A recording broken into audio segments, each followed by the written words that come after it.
नमस्कार करता हूं और स्वागत करता हूं आप सभी का सबसे बड़ा मुद्दा में। मेरा नाम है आदित्य झा और आप देख रहे हैं एनडीटीवी राजस्थान। देखिए, राजस्थान की 7 विधानसभा सीटों यानी दौसा, रामगढ़, देवलियारा, खीवसर, झुंझुनू, सलीमबर, चौरासी पर उपचुनाव का मतदान संपन्न हो गया है। जी हां, 19 लाख से ज्यादा मतदाताओं वाले इस चुनाव में 69 प्रत्याशियों का भाग्य अब ईवीएम में कैद हो चुका है। 23 नवंबर को मतगणना के बाद चुनाव परिणाम घोषित होंगे। मतदान के आंकड़ों और पोलिंग बूथों पर चुनावी माहौल ने कई संकेत दिए हैं साहब। टोंक के देवलियारा में एसडीएम को निर्दलीय प्रत्याशी नरेश मीणा द्वारा थप्पड़ मारने की घटना भी सामने आई, जिसके विरोध में सब ने एकजुट होकर इसकी बात कही। दौसा में भी कानपुरा गांव में मतदाता और पोलिंग एजेंट्स के बीच कहासुनी के बाद मारपीट हो गई। दोनों ही जगह पुलिस प्रशासन ने स्थिति को संभाल लिया। खीवसर विधानसभा क्षेत्र में चुनाव के दौरान शादी समारोह में भाग लेने आए पूर्व विधायक इंदिरा देवी बावरी की गाड़ी का पीछा कुचेरा में बीजेपी कार्यकर्ताओं द्वारा करने और पुलिस की ओर से इंदिरा की गाड़ी घेरकर उनका फोन छीनने और अपशब्द कहने के आरोप आरएलपी ने लगाए हैं। हनुमान बेनीवाल ने कहा कि बावरी समाज की महिला के साथ किए गए ऐसे रवैये का जवाब मत की चोट से जनता देगी। आदिवासी क्षेत्र चौरासी में गांव से लोग नाव पर सवार होकर मतदान केंद्र पहुंचे, बूथ के पोलिंग बूथ तक पहुंचे। पिछले 10 साल में 16 विधानसभा सीटों पर उपचुनाव हुए हैं, जिनमें से 12 पर कांग्रेस पार्टी के प्रत्याशियों की जीत हुई है, जबकि केवल 3 सीटों पर ही बीजेपी प्रत्याशी जीत दर्ज कर सके हैं। राजस्थान में उपचुनाव के नतीजे चौंकाने वाले आते रहे हैं। राजस्थान में पिछले उपचुनाव की अगर बात करें तो पिछले उपचुनाव में सहानुभूति फैक्टर भी हावी रहा। बीजेपी सरकार आने के बाद जनवरी 2024 में श्रीगंगानगर के करणपुर विधानसभा उपचुनाव के नतीजे में बीजेपी के प्रत्याशी मंत्री सुरेंद्र पाल सिंह टीटी को कांग्रेस प्रत्याशी रूपिंदर सिंह कुन्नर ने हार का मुंह दिखाया और मंत्री पद उन्हें खोना भी पड़ा था। रूपिंदर सिंह कुन्नर पूर्व मंत्री रहे और दिवंगत गुरमीत सिंह कुन्नर के पुत्र भी हैं। 30 दिसंबर 2023 को टीटी ने मंत्री पद की शपथ ली थी, लेकिन 8 जनवरी को वह चुनाव हार गए। पिछली कांग्रेस सरकार के समय उपचुनाव में सुजानगढ़, सहाड़ा और राजसमंद सीट पर भी सहानुभूति लहर ही चली। ये भी फैक्टर काफी वर्क किया। कांग्रेस और बीजेपी दोनों पार्टियों ने जिन दिवंगत विधायकों के परिजनों को टिकट दिया, उनकी जीत हुई थी। अब की बार बीजेपी सत्ता में है और कांग्रेस विपक्ष में है। राइजिंग राजस्थान और विकास के आधार पर बीजेपी ने वोट की अपील की थी, जबकि कांग्रेस प्रदेश की बीजेपी सरकार को विभिन्न मुद्दों पर घेरते हुए अपनी पिछली सरकार की योजनाएं गिनाते हुए वोट की अपील करती नजर आई।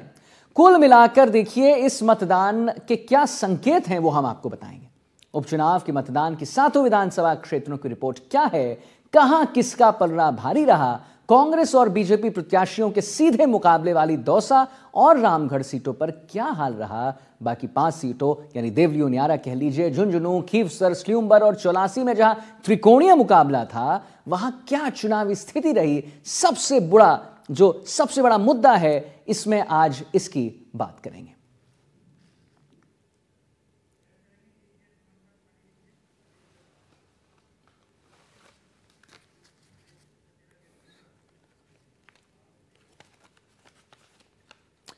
जी हाँ, तो आज इस समीकरण को समझने के लिए और आप तक समझाने के लिए हमारे साथ कुछ गेस्ट हैं। जितेंद्र मीणा है, राष्ट्रीय प्रवक्ता हैं, बीएपी नरेंद्र कटारा हैं, बीजेपी प्रवक्ता हैं, और डॉक्टर सुमित गर्ग हैं, कांग्रेस प्रवक्ता हैं।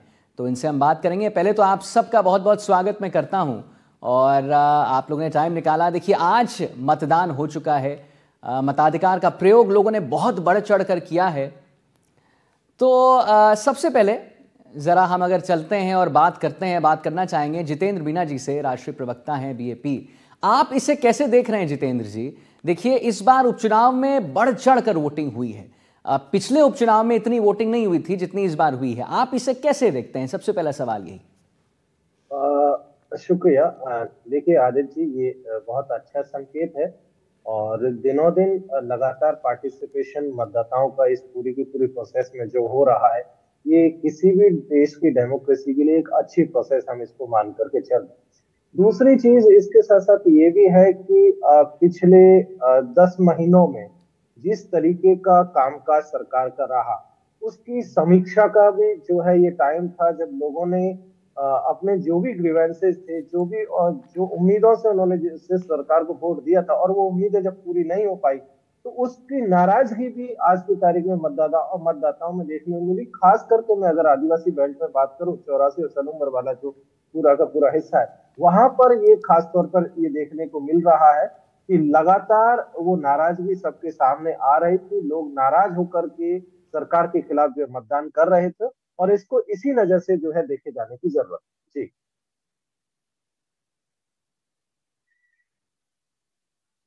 चलिए ठीक है, बहुत बहुत धन्यवाद आपका। नरेंद्र कटारा हमारे साथ हैं, बीजेपी प्रवक्ता। ज़रा उनसे मैं जानना चाहूँगा कि नरेंद्र जी एक बात बताइए कि उपचुनाव जो हैं वो पहले होने वाले थे, जम्मू कश्मीर उपचुनाव के साथ ही ये भी उपचुनाव होना था राजस्थान का। क्या वजह रही कि बीजेपी ने इसे टाला और आगे बढ़ाया? पहले तो मैं आपको ये कहना चाहता हूं कि बीजेपी का उपचुनाव कब होगा, कैसे होगा, इससे कोई लेना देना नहीं है। चुनाव आयोग का काम है, वो कब चुनाव कराती है ये उनका क्षेत्र अधिकार है, और जब वो चुनाव कराते हैं हम चुनाव के लिए तैयार रहते हैं। इसके साथ ही आपने कहा कि भाई ये मतदान कहाँ जा रहा है, मैं आपको ये निवेदन करना चाहता हूं, ये मतदान विकास पे जा रहा है। ये विकसित राजस्थान के लिए और विकसित भारत के लिए मतदान हुआ है। आप जिस प्रकार से देखेंगे कि आदरणीय नरेंद्र मोदी जी ने राजस्थान में 2023 के चुनाव में कुछ गारंटियां राजस्थान वासियों के लिए दी थी। यशस्वी मुख्यमंत्री भजनलाल शर्मा जी ने 15 दिसंबर 2023 को शपथ ली। उसके साथ ही वो विकसित राजस्थान के मिशन पर आगे बढ़ चुके हैं और आदरणीय प्रधानमंत्री जी की गारंटियों को पूरा कर रहे हैं। हम लोग राजस्थान में जब चुनाव के समय गए थे तो हम कानून व्यवस्था और युवाओं के रोजगार को लेकर जनता के बीच गए थे। हम माननीय मुख्यमंत्री भजनलाल शर्मा जी ने पहले दिन शपथ के बाद एसआईटी का गठन किया और युवाओं के साथ अन्याय करने वाले उन पेपर माफियाओं को जेल के अंदर डालने का काम किया। आपको जानकर खुशी होगी, ऐसे पेपर माफिया 200 से अधिक लोग अभी सलाखों के पीछे हैं। कानून व्यवस्था को सुदृढ़ करने के लिए, यहाँ आमजन में विश्वास पैदा करने के लिए हमने एंटी गैंगस्टर फोर्स का गठन किया। एंटी गैंगस्टर फोर्स धरातल पे काम कर रही है और 1130 से अधिक ऐसे गंभीर अपराधियों को हम जेल के अंदर डाल चुके हैं जो हिस्ट्री शीटर के रूप में लोगों में दहशत फैलाने का काम करते थे। इसके साथ ही हमने वादा किया था कि हम युवाओं को रोजगार देने का काम करेंगे। माननीय मुख्यमंत्री जी ने कहा कि मैं आगामी 5 वर्ष में 4 लाख सरकारी नौकरियां राजस्थान के युवाओं को दूंगा और 6 लाख युवाओं को रोजगार उपलब्ध कराऊंगा। माननीय मुख्यमंत्री जी लगातार उस तरफ बढ़ रहे हैं और हम अब तक इन 11 महीनों में 32,000 राजस्थान के युवाओं को नियुक्ति पत्र दे चुके हैं। सरकारी नौकरियों के 10,000 नौकरियों का हम रिजल्ट निकाल चुके हैं और आगामी 1 साल जब पूरा होगा हमारा 15 दिसंबर को भजनलाल सरकार का, तो हम एक साथ 25,000 युवाओं को सरकारी नौकरियों के नियुक्ति पत्र सौंपेंगे। इसके साथ ही प्रथम वर्ष 1,11,000 से अधिक भर्तियों की तैयारी हम कर चुके हैं।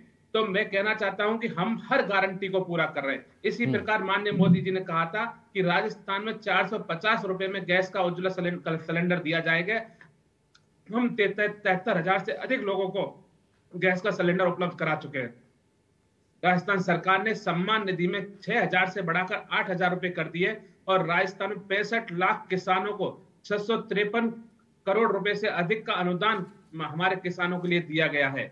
हमने 75,000 किसानों को कृषि कनेक्शन दिए हैं और करीब 15,000 करोड़ का हमने अनुदान बिजली में किसानों के लिए दिया है। माननीय भजनलाल शर्मा जी राजस्थान में भागीरथ के रूप में प्रसिद्ध हुए हैं, क्योंकि राजस्थान में जल की क्या आवश्यकता है राजस्थान वासी से अधिक कोई नहीं जान सकता। कांग्रेस पार्टी जहां ईआरसीपी को टाल रही थी, भटका रही थी, पहले दिन ही निर्णय लेते हुए माननीय मोदी जी के नेतृत्व में, मार्गदर्शन में मध्य प्रदेश और राजस्थान सरकार ने समझौता किया। राजस्थान के लाखों लाखों लोगों को पीने का पानी और सिंचाई का पानी ईआरसीपी के माध्यम से मिलेगा। इस प्रकार से आगे बढ़ते हुए अब रिसर्चेंट राजस्थान के माध्यम से राजस्थान में विकास को पंख लगाई जा रही है।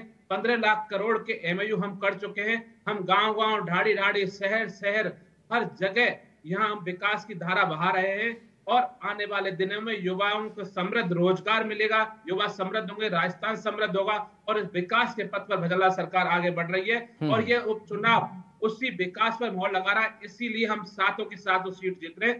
भारतीय जनता पार्टी इस चुनाव में सातों की सात सीट जीतेगी, क्योंकि जनता ने माननीय मुख्यमंत्री जी के जो मीटिंग्स हुई, मुख्यमंत्री जी की सभाएं हुई, उनमें जिस प्रकार से आशीर्वाद दिया, जिस प्रकार से स्नेह दिया, उसको आप देख सकते हैं। 84 की सभा में लाखों लोगों की भीड़ उनकी सभा में उमड़ी।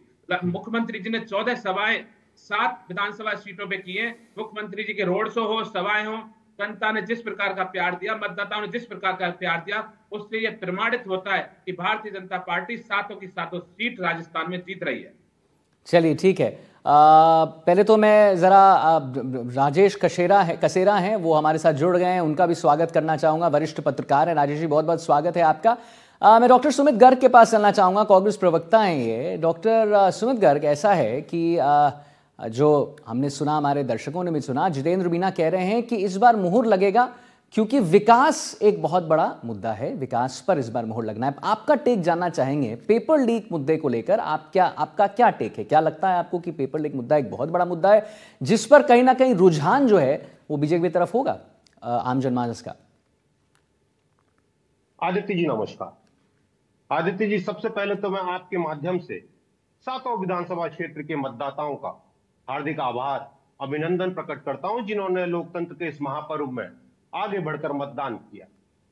अब मैं बात पे आता हूं कि इन चुनावों का क्या परिणाम होने जा रहा है। यकीन जानिए आदित्य जी, ये चुनाव भाजपा की 11 महीने पुरानी सरकार के खिलाफ मतदान होने के खिलाफ हुआ, उसकी नीतियों के खिलाफ हुआ है। नरेंद्र जी ने बड़ी लंबी चौड़ी बातें करी, एक एक करके मैं उनका जवाब दे देता हूं। सबसे पहले इन्होंने बात करी नरेंद्र मोदी की गारंटी। अरे साहब, नरेंद्र मोदी की गारंटी तो नरेंद्र मोदी जी ने लोकसभा चुनावों में ही रफू चक्कर कर दी थी। जब पहला दौर जब लोकसभा चुनाव का खत्म हुआ, नरेंद्र मोदी जी ने गारंटी का नाम लेना बंद कर दिया, मुसलमान और मंगलसूत्र पर आ गए थे, और आज तक वो गारंटियां रफू चक्कर ही है, कहीं पर भी नहीं है। धरातल पर कोई मोदी की गारंटी नहीं है। दूसरी बात आपने भी करी और इन्होंने भी करी, पेपर लीक की। बिल्कुल बहुत बड़ा मुद्दा है, युवाओं के लिए भी, देश के लिए भी, प्रदेश के लिए भी। लेकिन जब पेपर लीक हुआ तो हमारी तत्कालीन संवेदनशील सरकार ने तुरंत कार्यवाही करते हुए प्रदेश का नहीं, देश का आज तक का सबसे कड़ा कानून लेकर आए, और जिसके चलते हमने उनको गिरफ्तार करने का काम किया। दूसरी ओर आपने देखा कि जब केंद्र की सरकार के अधिकार क्षेत्र में जो नीट की परीक्षा होती थी, उसका पेपर लीक हुआ, सरकार गई सुप्रीम कोर्ट और वहां जाके हलफनामा दायर करती है कि कोई पेपर लीक नहीं हुआ। दूसरी तरफ एजेंसियां गिरफ्तारियां कर रही थी। तो ये इनका पेपर लीक पर आचरण रहा है।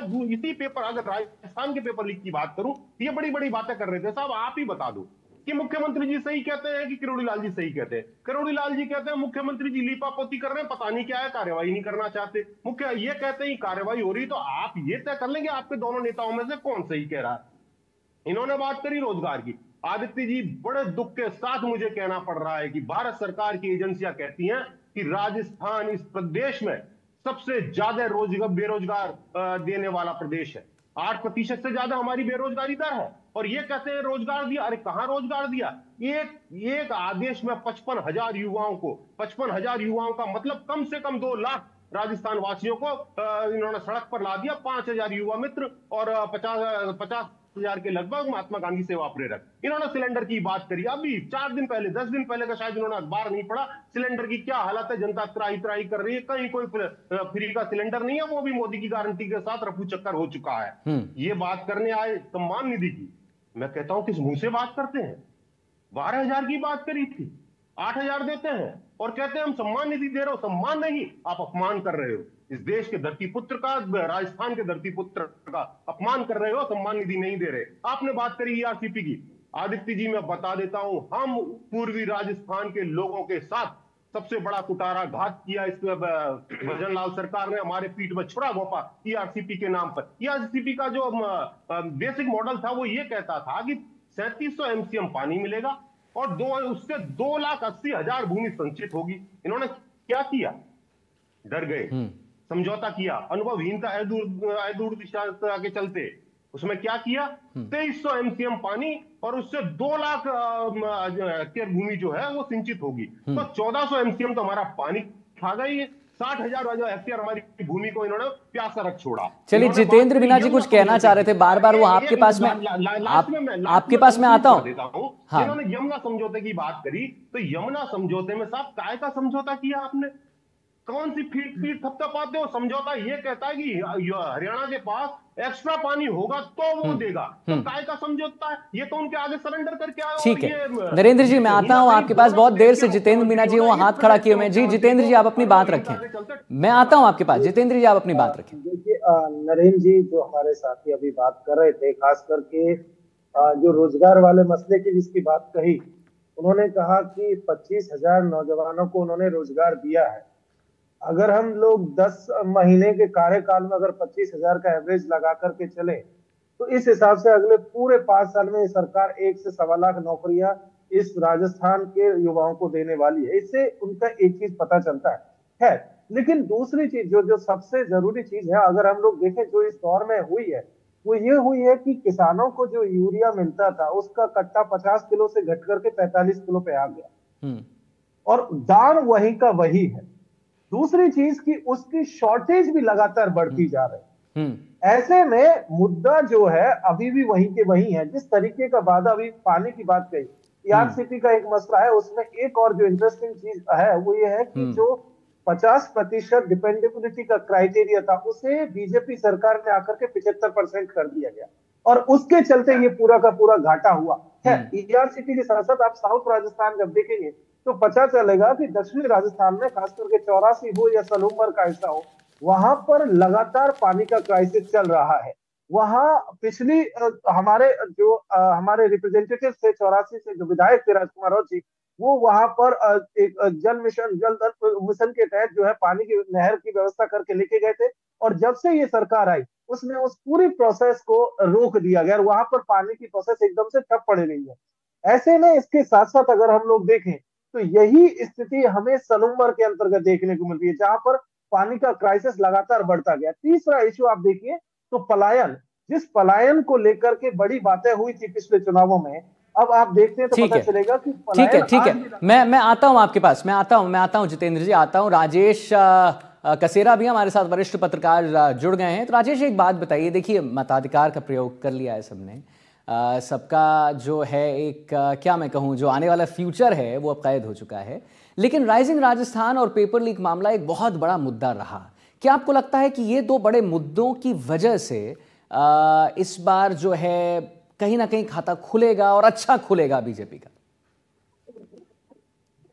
देखो आदित्य, चुनावों के अंदर मुद्दे ही काम करते हैं, ये तो बिल्कुल हमेशा से हम देखते आए हैं, पर वो इश्यू कितने लोगों को पिन पॉइंट करता है ये सबसे डिफर करता है। क्योंकि आप देखिए कि अगर ये पूरे प्रदेश का चुनाव होता तो उस समय के जो इश्यूज हैं उनकी स्थिति अलग होती है, लेकिन ये उपचुनाव है तो इसके अंदर जो सबसे महत्वपूर्ण फैक्टर्स होते हैं वो होते हैं लोकल इश्यूज। क्या हमारा जो नया विधायक चुनने जा रहा है वो बेसिकली क्या कमिटमेंट हमसे कर रहा है, किस तरह की वो जो बातें हमारे सोसाइटी और हमारे लोगों के बीच में रख रहा है, और अगर आने वाले 4 सालों में अगर वो सत्ता के साथ क्या कॉम्बिनेशन करके और उनके क्षेत्र के विकास के लिए काम करता है। ये बहुत सारी चीजें हैं जो लोकल इश्यू पर डिपेंडेंट करती है। लेकिन क्योंकि ऑलरेडी हमारे यहाँ पर लास्ट ईयर चुनाव हो चुके हैं और यहाँ पर स्पष्ट तौर पर भाजपा को मेजोरिटी दी गई है, तो कहीं ना कहीं जनता के जहन में ये बात जरूर आती है कि हम हमारे जो उपचुनाव के अंदर जो उम्मीदवार है उसको हम ऐसे व्यक्ति को चुने जो कहीं ना कहीं सत्ता पक्ष के साथ उनके क्षेत्र के विकास को बहुत मजबूती से काम करा पाए, उनके क्षेत्र की जो मांग है उसको पूरी कर पाए, और जिन हडल से वो कई सालों से जूझ रहे हैं कैसे उन हडल्स को वो इस आने वाले 5 सालों के अंदर 4 सालों के अंदर उनको पूरा कर पाए। तो ये सारी चीजें उनके प्रोजेक्शन और दिमाग के अंदर रहती है। लेकिन चूंकि इस बार उपचुनाव है वो अलग अलग एरिया और अलग अलग जो समीकरणों को लेकर हम बात करते हैं। अगर हम देखें कि अगर दक्षिण राजस्थान की बात करें तो 84 और सलूम्बर, वहां पर जो कहीं ना कहीं जो कास्ट सेक्टर है, जनजाति सेक्टर है, वो बहुत बड़ा काम करता है। हिमसर में हम देखते हैं कि क्लियर कट जाट सेक्टर है, वो बहुत वहां पर स्पष्ट तौर पर हम बरसों से देखते आ रहे हैं।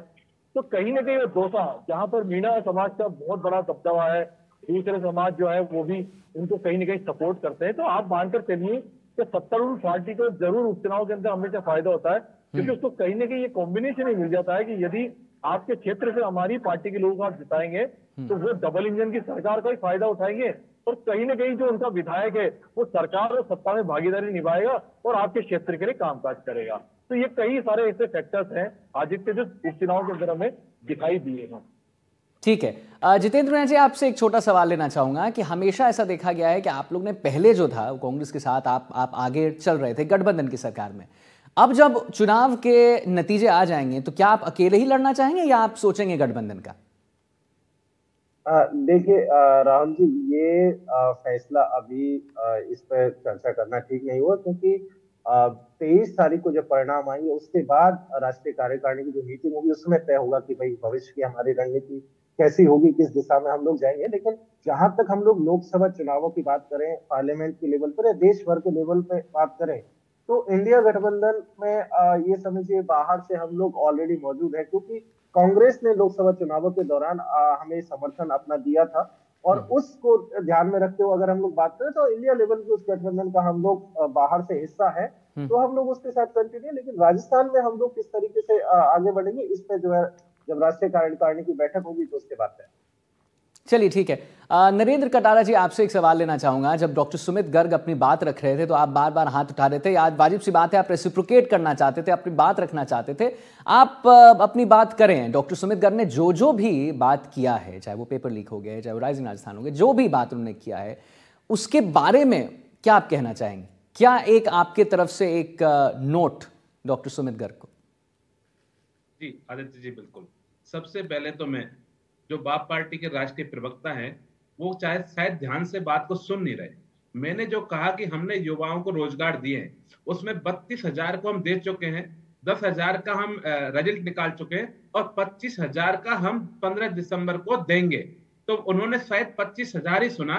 तो मैं इस प्रकार से कह रहा हूं, हम करीब 75,000 के आसपास पहुंच चुके हैं और 1,11,000 नौकरियों की तैयारी हम बिल्कुल कर चुके हैं, जिनकी भर्ती हमको करनी है। इस प्रकार से हम 5 साल में 5 लाख से ज्यादा सरकारी नौकरी देने का काम करेंगे। इसके साथ ही मैं कांग्रेस प्रवक्ता सुमित जी की बात सुन रहा था, वो इस प्रकार से बोल रहे थे कि जिस प्रकार से इस दुनिया में कोई सुनने वाला है ही नहीं, कि वो कुछ भी बोलते जाएंगे और सब लोग कान बंद करके बैठे, किसी के कानों में कुछ नहीं जाएगा, वो कुछ भी कहे। क्योंकि मुझे इस बात पे बड़ी हंसी आती है कि इनके पूर्व के प्रदेश अध्यक्ष और उप मुख्यमंत्री रहे, यहां तक कि वो कुछ दिन रहे, फिर गहलोत जी ने उनको पार कर दिया। उन्होंने कहा कि बीजेपी सरकार हमको ईआरसीपी का समझौता दिखाती क्यों नहीं है। इवन विधानसभा में कहा हमें ईआरसीपी के बारे में बताओ। तो मुझे जानकर खुशी हुई कि उनके प्रवक्ता को ईआरसीपी के समझौते के बारे में पता है। और कल परसों ही सचिन पायलट ने बयान दिया कि ईआरसीपी में क्या समझौता है उसे हमें बताते क्यों नहीं है। तो ये इनमें आपस में बिल्कुल भी कॉम्बिनेशन नहीं है। ये पार्टी राम भरोसे भगवान भरोसे भी नहीं चल रही, ये पार्टी सोनिया और राहुल गांधी के भरोसे चल रही है, जिनको किसी को कुछ नहीं पता। मैं जो बात करता हूँ तथ्यों के आधार पर करता हूँ। ये बोल रहे इतना पानी आएगा उतना पानी जाएगा। अरे भैया, आप 5 साल रहे, आपने क्या पानी लाया, क्या पानी दिया, क्या नहीं किया, क्या नहीं किया, आप तक कुछ रिजल्ट है क्या? हमारे मुख्यमंत्री भजनलाल शर्मा जी, भारतीय जनता पार्टी की सरकार लगातार जनहित में काम करती है, इसलिए निर्णय लेती है। हमने समझौता किया, हम पानी ला रहे हैं, हमने जमीन अधिग्रहण शुरू कर दिया है। और आपको तो ये सोचना चाहिए, जनता आपको वोट इसलिए नहीं दे रही कि ईआरसीपी का शिलान्यास होने वाला था, वो नेता प्रतिपक्ष जूली जी ने रोका, जन कल्याण को रोका। वो शिलान्यास होने के बाद में यहाँ के जन जन को पानी मिलता, जल क्रांति आती, सिंचाई मिलती, कृषि होती।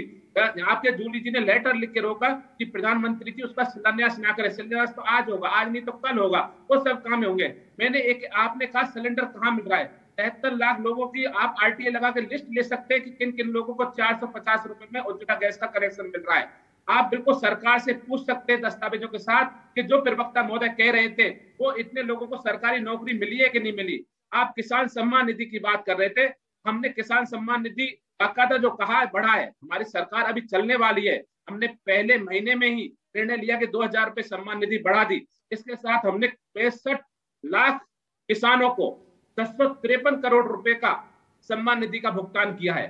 हम किसानों के लिए ऐसा काम करने जा रहे हैं जिससे कि किसान, जैसे सरकारी दफ्तर में आप लोग जाते हो ना, ऐसे ही हमारा किसान बाकायदा 9 बजे खेत में जाए और 6 बजे काम करके आए। ऊर्जा के क्षेत्र में आप क्या डब्बा बैठा के गए हो राजस्थान का, शर्म आती है बताते हुए और सोचते हुए भी। हम आत्मनिर्भर ऊर्जा की ओर बढ़ रहे हैं। 2027 में हम निर्यात करने वाले प्रदेश बनेंगे। लगातार हमने 2 लाख करोड़ से अधिक के एमओयू के अपने बिजली के क्षेत्र में किए हैं। हम कांग्रेस के प्रवक्ता को बताना चाहता हूं कि बात करने से और झूठ बोलने से कुछ नहीं होता, काम करने से। हमारे मुख्यमंत्री जी बिना रुके बिना थके लगातार राजस्थान की जनता के लिए काम कर रहे हैं। हमने लगातार, हम देश विदेश, हमारे मुख्यमंत्री मंत्री, हमारे नौकरशाह, हमारे आईएएस सब हमारे लिए राजस्थान के लिए काम कर रहे हैं। हम निवेश को लाने की प्रयास कर रहे हैं। हम छोटे से बड़े निवेशक को ला रहे हैं जिससे कि राजस्थान के युवा का भविष्य सुनहरा बन सके। हम भारतीय जनता पार्टी सकारात्मकता के साथ काम करती है, विकास के साथ करती है, विकसित राजस्थान के लिए काम करती है, विकसित भारत के लिए काम करती है। आप बात करते हैं मोदी जी की गारंटी की। मोदी जी की गारंटी ऐसी है कि उन्होंने जनता के बीच में काम किया है, इसलिए अपने काम के बल पर तीसरी बार इस देश के प्रधानमंत्री बने। ये दुनिया में बहुत बड़ी बात है कि कोई व्यक्ति, चाय बेचने वाला व्यक्ति, गरीब घर का व्यक्ति तीसरी बार इस देश का प्रधानमंत्री बनता है, तो ये फख्र की बात है। ये मोदी जी की गारंटी बने। हमने जनता को शौचालय दिया, हमने जनता को हर घर नल दिया, हमने जनता को घर घर बिजली पहुंचाई, हमने रेल यातायात की व्यवस्था की, सड़कों का जाल आदरणीय मोदी जी ने बिछाया। और आप देखते हैं कि जिस देश में हमारे सैनिकों के सर काट के ले जाते थे, हम जाके दूसरे देशों में सर्जिकल स्ट्राइक करते हैं। आज हमारे प्रधानमंत्री जी जब विदेश में जाते हैं तो फख्र से सीना ऊंचा करके जाते हैं, और विदेश में जाने से हर भारतीय साथी ठोक के कहता है मैं भारत का निवासी हूं, इस देश का प्रधानमंत्री नरेंद्र मोदी है। तो मोदी जी की गारंटी पे देश चल रहा है, और यहाँ का युवा, यहाँ का जन, हर भारतीय मोदी जी में विश्वास करता है। हरियाणा में तीसरी बार जीतने मोहर लगा दी है कि विकास के पथ पर सबका साथ, सबका विकास, सबका विश्वास और सबका प्रयास पे आदरणीय मोदी जी काम कर रहे हैं। और उनकी गारंटी का कमाल था, हमने राजस्थान में डीजल और पेट्रोल के दाम कम किए हैं, हमने किसानों को बिजली कनेक्शन जारी किए हैं, हमने 15,000 करोड़ से अधिक का अनुदान किसानों के लिए दिया है। हम लगातार अनुशासन के साथ में विकास का काम कर रहे हैं। मोदी जी की गारंटी से ये देश आगे बढ़ रहा है। आप इस देश को हमेशा से गरीबी के नाम पर नोचते आए, कंगाल करते आए। गरीब कहते कहते इस देश के किसी नागरिक को आपने सोचने का समय नहीं दिया, क्योंकि देश का नागरिक समृद्ध होगा तो अच्छा बुरा सोचेगा, अखबार भी पढ़ेगा, टीवी भी देखेगा और निर्णय करेगा कौन सही है कौन गलत है। आपने हमेशा देश को गरीबी के जाल में बचाए रखा। आपके सारे प्रधानमंत्री, आपके सारे नेताओं के आप पूरे भाषण सुन लीजिए, गरीबी गरीबी गरीबी। 65 साल में गरीबी का एक अंक आप नहीं मिटा पाए। हमारे मोदी जी ने 75 करोड़ लोगों को गरीबी रेखा से ऊपर उठाया है। ठीक है नरेंद्र जी, चलिए बिल्कुल नरेंद्र जी, बिल्कुल आपने अपनी बात रखी, और हम अपने दर्शकों को भी बता रहे हैं। आपने सुना जितेंद्र मीणा जी को, राष्ट्रीय प्रवक्ता बीएपी, उन्होंने क्या कुछ कहा। नरेंद्र कटारा जी को आप सुन रहे थे, बीजेपी प्रवक्ता है, उनकी आपने बात सुनी। और डॉक्टर सुमित गर्ग, कांग्रेस प्रवक्ता, उनको भी आपने सुना। और अपने आकलन जाना हमने राजेश कसेरा जी से, जो कि वरिष्ठ पत्रकार हैं। तो फिलहाल आज के सबसे बड़े मुद्दे में इतना ही। लेते हैं एक छोटा सा ब्रेक, जल्द हाजिर होते हैं, लेकिन आप कहीं मत जाइए, देखते रहिए एनडीटीवी राजस्थान। बहुत बहुत नमस्कार।